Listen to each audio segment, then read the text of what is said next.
Hey, Shalom, Akim Shalom. First thing and foremost, I'm going to give all praises and glory and honor that's due to Yahweh, Ba'ashem, Yahweh Shai, Ba'ashem Rakakwadash. Double honors to the elders, the apostles, the great millstone. Peace and blessings and salutations unto the hopeful elect. Noise in the gospel abroad, lift up the standard of Yahweh, Ba'ashem, Yahweh Shai, wherever it may be. This is just a quick lesson through the spirit. Came across an article, very lengthy, by the way, which I didn't feel the need to go into the entire thing. We would be all day on it. But pretty much shameful spewing upon thy glory, okay? As Esau, Edom is responsible for the bloodshed of the Negro, Latino, and Native American here, okay? By putting us into slavery and putting us into these deplorable conditions that we're living in today, okay? From being in financial woe and ruin mentally, physically, okay? Through the medical systems or the medical fields, with the pharmaceuticals and so forth that's being provided to our people to keep them dependent on the medication that keeps their pockets lined and their industries rich. Okay, so it says the last known ship of the U.S. slave trade, okay, which we know that we had a ship called by the good ship Jesus, okay, which proves that, in fact, that the Israelites were on this side of the world in captivity. Okay, because it proved that the Amalekites put us in captivity because all the slave ports were closed on so-called Jewish holidays, man. Okay, which proves that they had a hand in it. Okay, but it says here, matter of fact, I don't think I'm going to read that.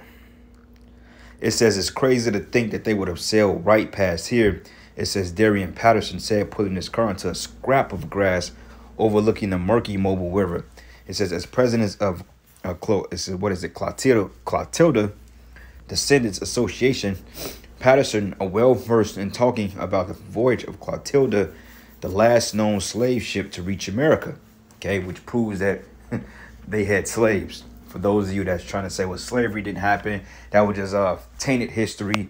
But this is Esau's way trying to blot out the history of our people, because he knows, okay, he don't want people to read about this. If we was to say America was around for another 6-7 generations, this would totally be swept under the rug, okay? And that's something that is not gonna happen, okay, because he's not gonna tell on himself, you know, because hey, he's ashamed of that history now, because the spirit of the Lord is rising up against him, you know. And it reads here, it says his great-great-grandfather was Copley, later renamed Polly Allen, one of the 110 men, women, and children cruelly stolen from Benin in West Africa, which the West Africans are Israelites, okay, for the most part. It says in West Africa and brought to the U.S. on board the notorious ship, okay? So it says to conceal evidence of the crime, the distinctive-looking schooner was set ablaze, okay, because they tried to do away with it. Okay, this is Esau trying to sweep his BS under the rug, okay, because he don't want people to know his shameful history, which is through rape, rob, murdering, pillaging. That's all his history was about. That's how he's gotten America. That's how he's got the different worlds, the different countries, through war and bloodshed, man. Like his whole status, or his whole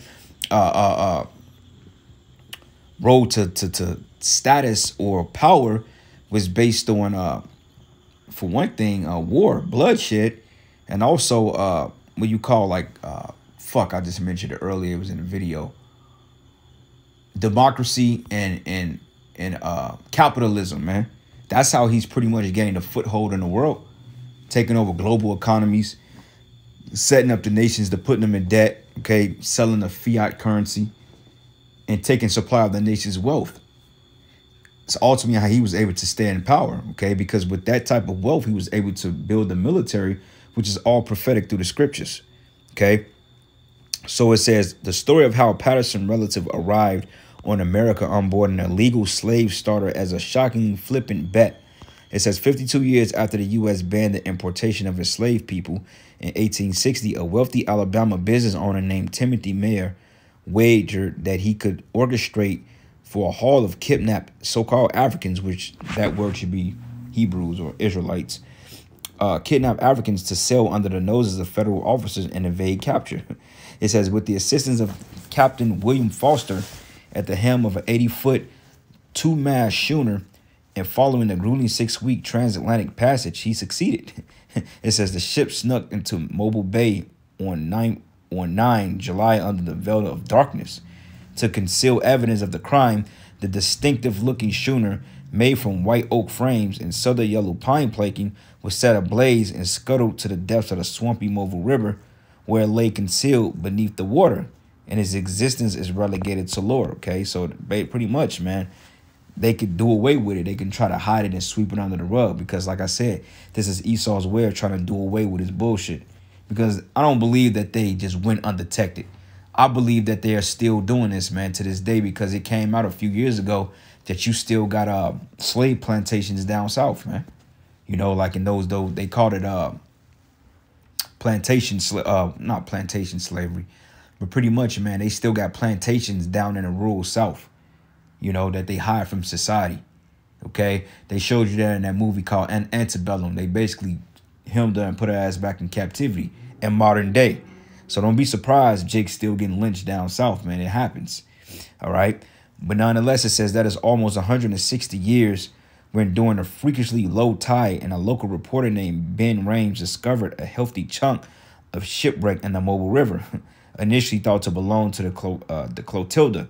It says it turned out to be a false alarm, but the discovery reignited interest and led to an extensive search involving multiple parties, including the Alabama Historical Commission, National Geographic Society, Search Incorporated, and the Slave Wrecks Project.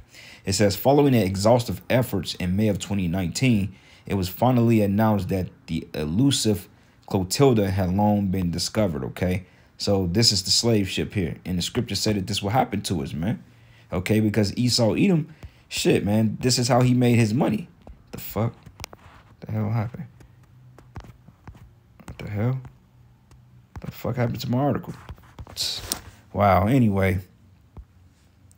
Let me see if I can pull it back up. That was weird. Hold on.